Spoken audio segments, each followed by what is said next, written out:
Good morning mga kabarangay. For today's video natin, check natin tong auxiliary fan ng aming sasakyan. May problema tayong na-encounter na pag nakahinto yung sasakyan, parang nawawala yung lamig ng aircon. Kaya i-check po natin itong ating auxiliary fan.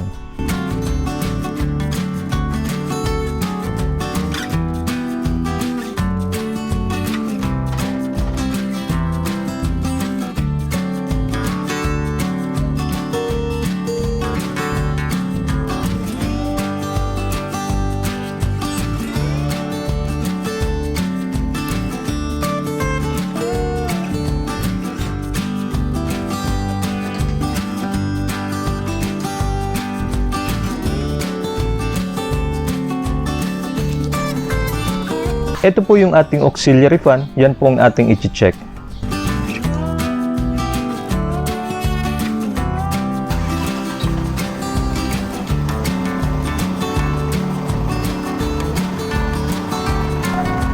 Umiikot na po yung ating auxiliary fan, sunod po, i-on naman natin yung aircon para makita natin kung mabilis pa pong umikot itong fan.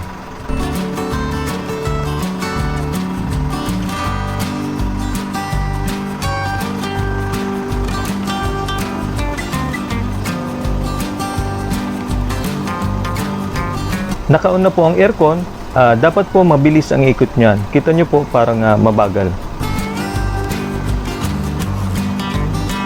Check po natin gamit po itong papel.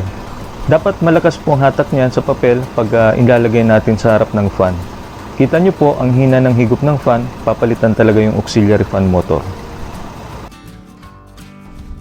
Tatanggalin na po natin ang fan gamit po itong 12mm socket. Ang fan po may isang tornilyo lang naman na tatanggalin para maalis po yung assembly.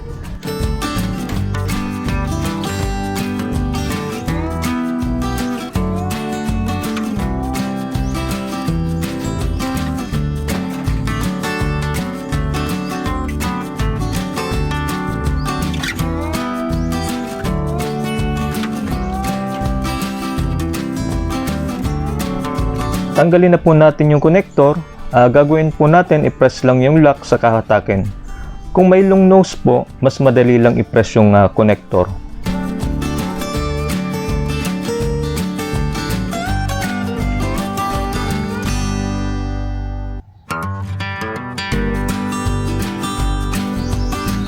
Ngayon po, tanggalin naman natin yung cover ng fan. Gamit ang positive screwdriver at may ilang screw lang naman po nakakabit dito.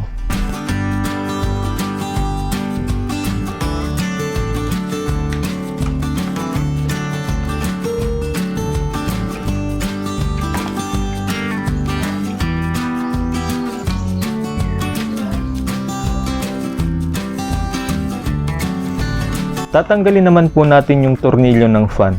Gamit po ang 8mm wrench. Magandang gamitin po yung T-wrench dahil malalim po yung center ng fan.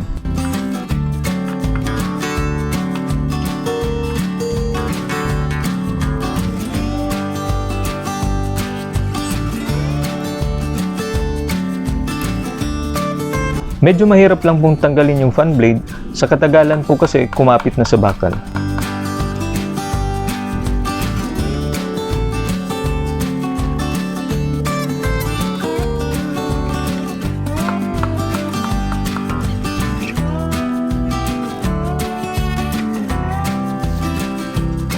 Ginamitan ko na po ng bakal para matanggal po yung fan blade.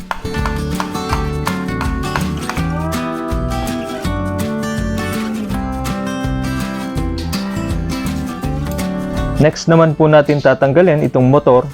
May tatlong tornilyo lang naman po na naka-lock sa motor na size 12mm.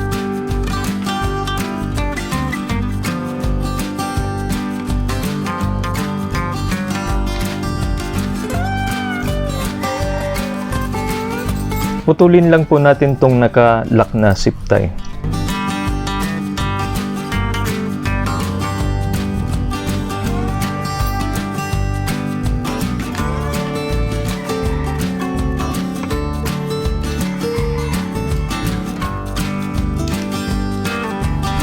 Ito na po, natanggal na po natin yung auxiliary fan motor.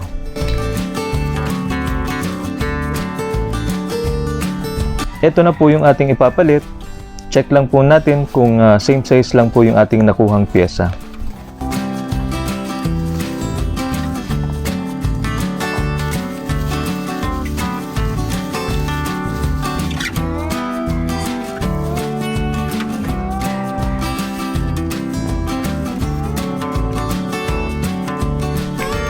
So ito po, same size lang naman sila.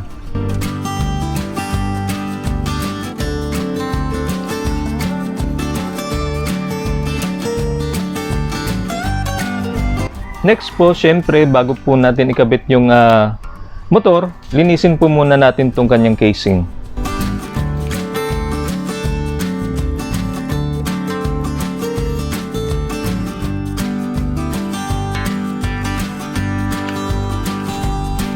Kabit na po natin itong bagong auxiliary fan motor.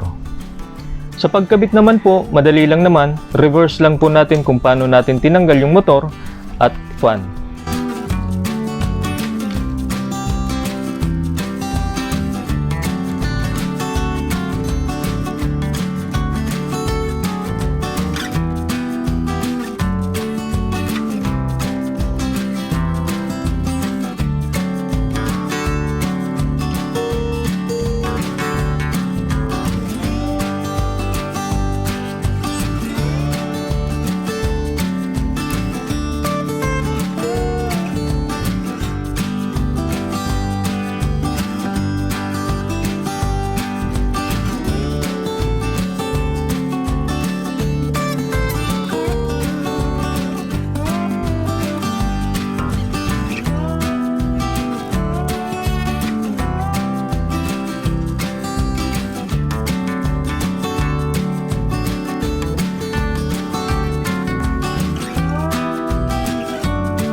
Tapos na po, konting linis na lang bago po natin ibalik sa sasakyan.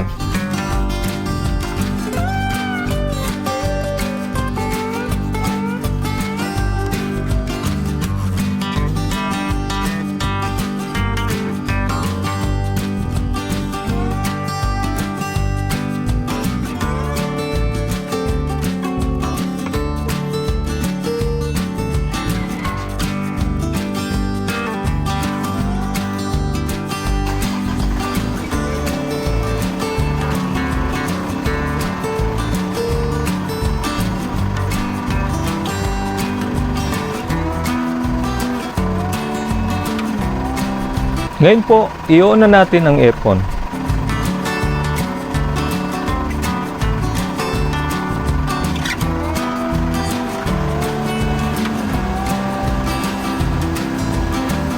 Ayun po mga kabarangay, mabilis na po yung ikot ng motor kumpara po kanina. Check na po natin gamit po itong papel. Ang lakas na po, kung mapapansin nyo po, hinihigop na ng malakas itong papel. Kumpara po kanina, makikita nyo po mahina siyang humigop. Okay na po, ayos na itong ating auxiliary fan motor. Kung di ka pa po nakakapag-subscribe sa aking channel, paklik na lang po ng like at subscribe button, pati na rin po yung ating notification bell para ma-notify kayo kung may bago na naman po tayong i-upload na video.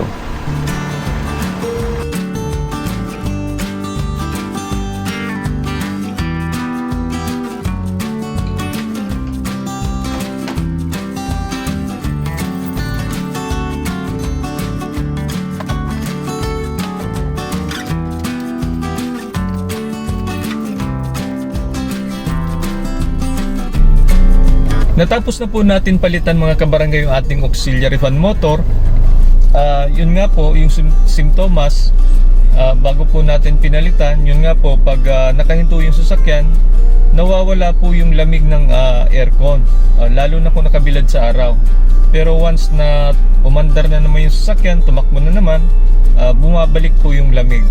So nag-search po tayo at isa nga sa posibleng problema ng aircon ay yun pong auxiliary fan motor. So ayun nga po, umorder tayo dahil yun nga po, umorder tayo online para palitan po yung ating auxiliary fan motor. So yun nga po, nung na-test natin, talagang mahina na po yung kanyang ikot. Kahit nag-on na yung aircon, tinest natin, wala talaga. So yun po ang isa sa problema pag nakahinto po tayo at nawawala yung aircon. So kung gusto nyo pong tingnan o bumili ng item na auxiliary fan motor, ilalagay ko na lang po sa description box. Click nyo na lang po. So maraming salamat po mga kabarangay sa panunod at sana po may natutunan man kayo sa aking video.